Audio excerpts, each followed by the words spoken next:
Hello and welcome to the Darby Creek Diaries.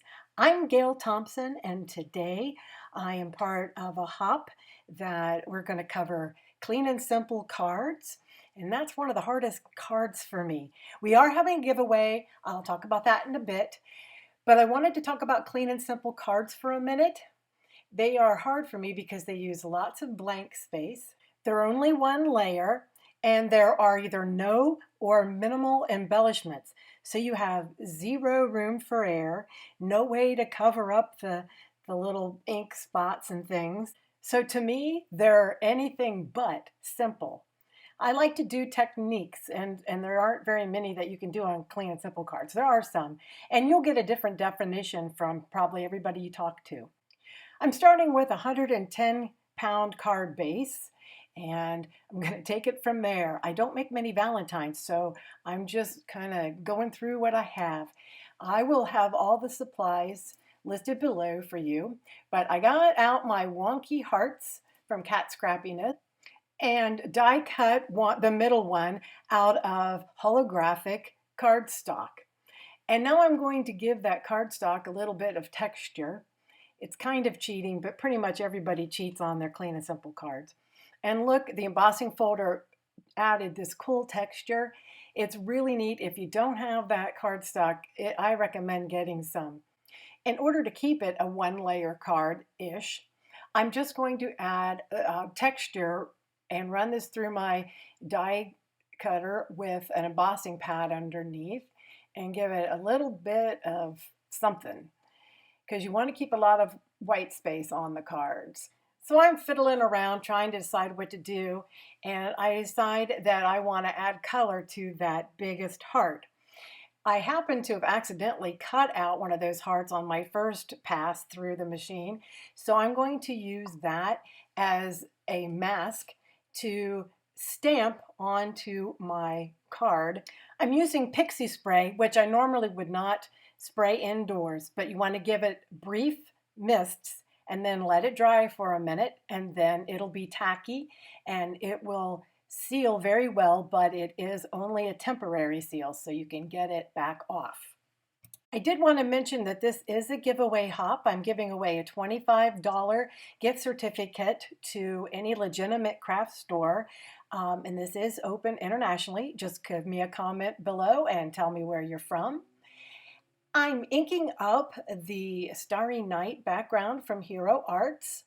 I love red rubber stamps. They do give the best impression. Oh, and I wanted you to look below.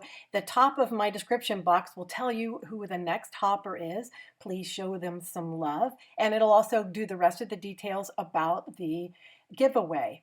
So I'm using a brayer so I can get a nice even coating, because I do have to go through that mask. And here is our stamped image. It makes it very clean, but too clean. And I thought, boy, this is boring.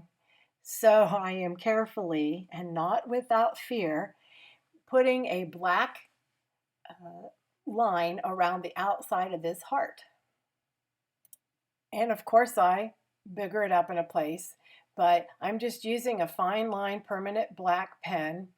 However, everywhere I stopped, it left a little bitty dot, and up there I left 2 dots. But never fear, I'm going to cover them up, even if it is against the clean and simple laws.